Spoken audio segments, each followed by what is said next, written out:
Hi Year 3, you're joining me again today for our reading session. We're going to carry on looking at our class text of Leon and the Place Between. Can you remember our Vipers skill from yesterday? That's right, we're looking at vocabulary this week. So to start off, let's play a quick game to help us to read with emphasis. Let's go! Today, we're going to practice reading with emphasis. Emphasis is when we add stress to the word. We'll know a word needs to be emphasised because it will be written in italic writing. This means the words and the letters will not sit up straight and smart, but they will slant slightly to the side. I've also put the words in bold writing today to help you. I'm going to have a go. Can you work out which of the sentences I'm reading? Think about where I'm adding stress to a word. When will the magic start? That's right, I was reading the last line. I'm going to have another go.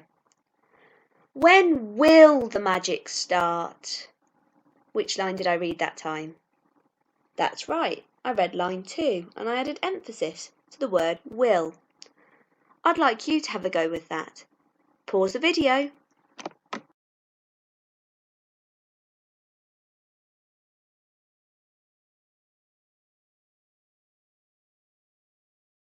We're going to be reading detectives today and look carefully at our Viper's skill of vocabulary.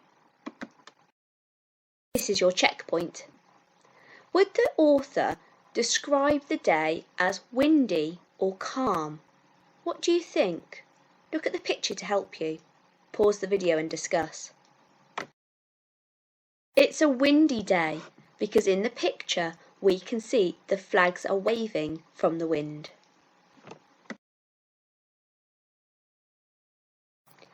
Can you read these tricky words with me? Let's go. Unusual, mystical, special. Let's look at our next word. Impatiently. Do you know what the root word is? That's right, it's patient. This word has a prefix of im and a suffix of ly added to it. Let's look at our last word. What is it? That's right, clapping. Yesterday we looked at clapped. Today we've added the suffix ing. What did we have to do to the root word of clap? That's right, we had to double the consonant because there was a short vowel sound. Can you think of any other words that follow this rule? I can. Skipping would be one. Think about other words that you can come up with. Maybe make a list on your paper.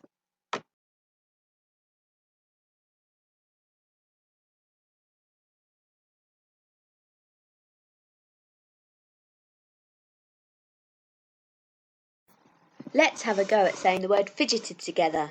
Let's say it together. Fidgeted. Shout it. Fidgeted. Whisper it. Fidgeted. Clap it. Fidgeted. Act it. Hopefully you're moving around in your seat. Can you use that word in a sentence?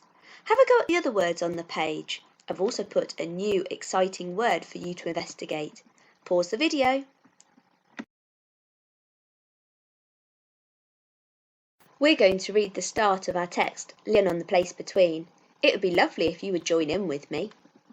Remember, you can go back and listen to the video as many times as you need to help you with the activities today. Leon and the Place Between by Graham Baker Smith. Let the magic begin.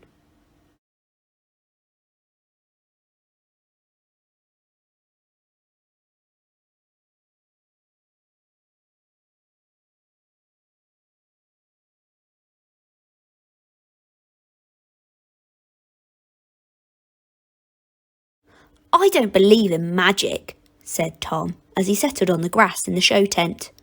Around him, the crowd waited impatiently for something to happen. It's not real, hissed Pete. It's only tricks. Little Mo looked disappointed. Shh, now, whispered their brother Leon. It will be magic. You have to believe.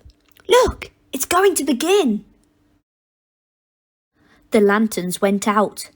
In the darkness, the crowd fidgeted with excitement.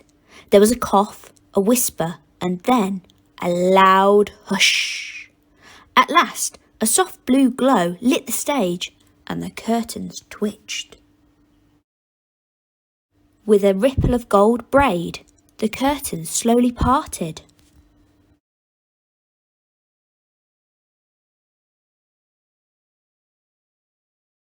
Bang!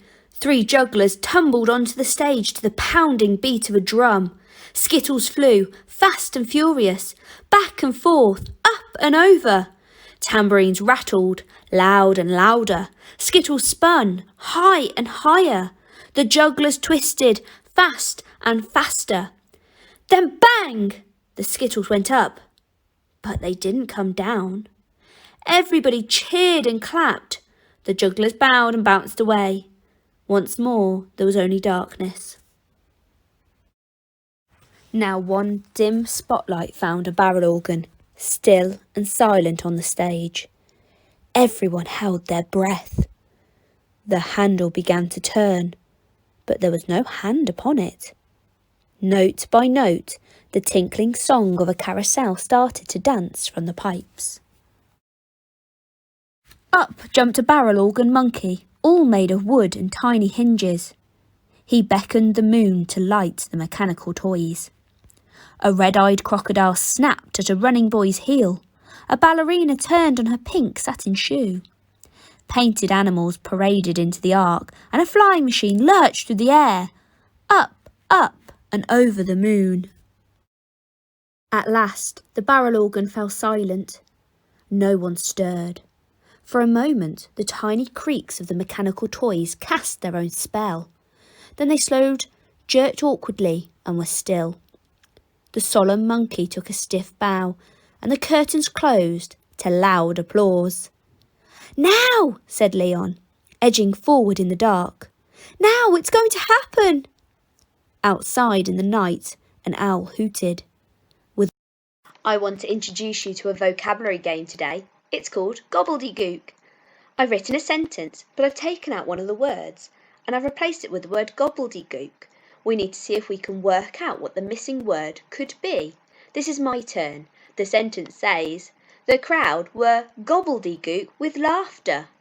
Can I work out what word could have been there instead of gobbledygook? The crowd were something with laughter. I know it must be a verb because they must have been doing something with laughter. Maybe they were roaring with laughter, or possibly smiling with laughter. This is your turn. Can you work out which words I've taken out and replaced with the word gobbledygook? Pause the video and have a go. How did you get on? Let's have a look together.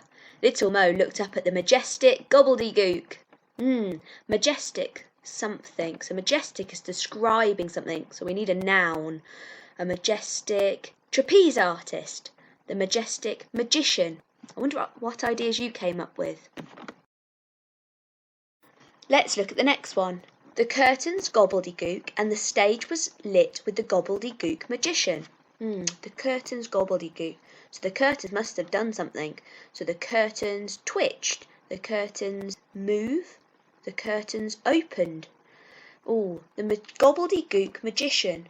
Magician is a noun, so I need an adjective before to describe it. I could say the impressive magician. How did you get on?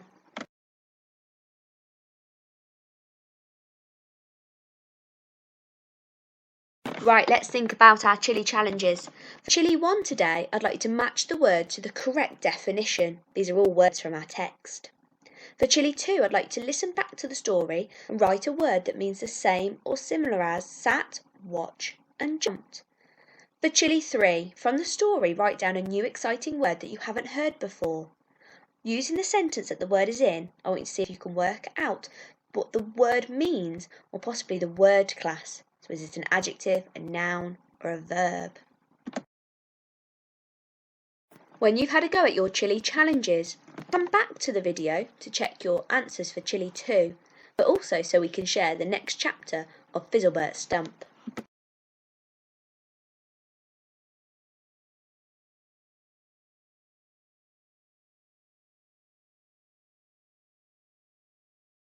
Yesterday, we were introduced to our character Fizzlebert Stump. Let's read the first part of chapter 2 to find out about his life in the circus. Chapter 2, in which a lion eats a child's head and in which an audience applauds tremendously. Fizzlebert Stump sat out the back of the big top late one evening, feeling sorry for himself. That evening's big performance had just finished. He had put his head in the lion's mouth and it had gone brilliantly. The crowd were amazed. At first there was a lot of clapping when the lion sat down and growled. Normal people didn't often get to see lions, and so they were excited. But then, when at Captain Foxdingle's command the lion leant forward and opened his mouth as wide as it would go, the audience hushed down a bit. To a careful ear, the noise they made was a bit confused. They were thinking, this isn't much of a trick, and were wondering what was going to happen next. And then Fizzlebert stepped into the lion's cage. Some people shouted out warnings, because it's well known that lions and children shouldn't mix. Some people fainted simply because they imagined what gruesome scene might happen next. And a small boy wet himself with uncontrollable excitement. By the time Fizzlebert knelt down beside the lion's vast open mouth and placed his head inside it, the audience had fallen as quiet as a brick wrapped in cotton wool sat on a table in a soundproof booth with all the lights out. As the seconds ticked by, the circus band played a drum roll that wound the tension even tighter. You know how when something's really tense, people often say, "Oh, I was on the edge of my seat." Well, usually they don't actually mean it. It's just a figure of speech. This evening, however, as Fizz's head was stuffed between the lion's toothy jaws, two people in the audience were perched so close to the edge of their seats that they actually fell off and had to be given refunds. The ringmaster didn't mind doing this when the tent was so full and the show was so good. In fact, people falling off their seats was a sign that everything was going well, so long as they didn't all fall off, because that would have led to a financial disaster. With his head in the lion's mouth, all Fizzlebert could hear was the wafting wet wheezing of the lion's hot breath in his ears. It was damp and clammy, and Fizz held his breath because it smelt of, well, whatever it smelt of was rather unpleasant. Have you ever smelt a cat's breath just after it's eaten? A lion's breath smells much worse. For a start, there's much more of it. My advice is, keep away from lions' mouths, if at all possible. Fizz had to keep his head in there for 30 seconds at least, until he felt the lion tamer's hand tap him on the shoulder. Then he stepped back, held his head up high and breathed deeply of the ever so slightly fresher air of the big top. He held his arms aloft, which just means up in the air, as if he was pointing towards the loft. Except, since the big top was a tent, it didn't have a loft. But all the same, he pointed to where a loft would have been, had he been somewhere else. And listened as the crowd went wild. The roaring and yelling and cheering and clapping went on for several minutes, so thrilling was the show. People had loved it. Fizzlebert bowed forwards, then to the right, and then to the left. Everyone in the audience got a bow. Those were the circus rules. He was tingling and buzzing all over. This was the best bit of the show. It more than made up for the lion's breath. Charles the Lion padded out of the circus ring, and Fizzlebert followed him. What the audience didn't know, and what you won't know until I tell you, is that the circus's lion was a particularly old one. Because Captain Foxdingle loved him very much, for years and years he had shared his after-dinner sweets with Charles, but because a lion is rubbish at brushing his teeth, after a few years they all fell out, and now the lion wore dentures. In fact, it owned 2 sets. One set was hard and pointy and made for ripping and tearing, and Charles wore these when ripping and tearing his dinner. The other set looked just as fierce, but were actually made of rubber, and so were completely harmless. After the rest of the show had finished and the audience had started going home, Fizz was sat just minding his own business on the steps of his parents' caravan. He was reading a book about dinosaurs in the light that spilt from the doorway. It was a warm night. Summer was lazily oozing by, and he was getting a last breath of fresh air before bed, when suddenly he heard a voice shouting at him. "Hey, you!" it said. "You were the one with the lion, weren't you?" He turned around to see a gang of children running his way. There were 5 or 6 of them, some a bit older and taller than him, some a bit younger and shorter. What he noticed immediately, though, was that they all seemed to be excited about something. "Hey, you did that thing with the lion, didn't you?" asked the tallest of the bunch when they stopped just in front of him. Yes, Fizz answered. Oh, you were brilliant, mate. Absolutely brilliant. Oh, thanks. Oh, I thought you were going to get your head ripped off. I reckon you must be really brave, eh? Oh, it was very scary, said one of the girls quietly. Yeah, I was so scared I wet myself, said the smallest boy, with obvious pride. Oh, I'm sorry about that, said Fizz. He certainly hadn't meant to spoil anyone's evening, let alone their trousers. Oh no, it's all right, I don't care. It was amazing. Yeah, added one of the girls.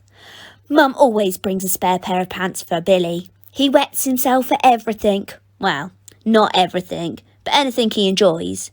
I told her he's not really my brother. But Mum says he is, and it's only polite that we keep him. But you were wonderful. Really? Oh yeah, you were better than the clowns and the mind reader and the acrobats. She was interrupted by the girl who had spoken quietly before. She spoke a little bit louder this time. I like the dancing dogs best. They had pink tutus. I go to ballet. The other kids turned to look at her with open mouths. But I like your act too, she added, turning quiet once again. Fizzlebert had never spent a lot of time with kids his own age, because, as mentioned before, he was the only boy who travelled with a circus. He wasn't lonely, not really, because he had lots of friends among all the acts, but they were all grown-ups, and some of them spent a lot of time being awfully serious. These kids were excited and exciting, and they kept moving around as if they were nervous about something, and they liked Fizz. They'd said so. Maybe they could be his friends. I'm glad you liked the show, Fizz said. Captain Foxdingle, he's the lion tamer. He'll be dead happy when I tell him you thought our act was the best.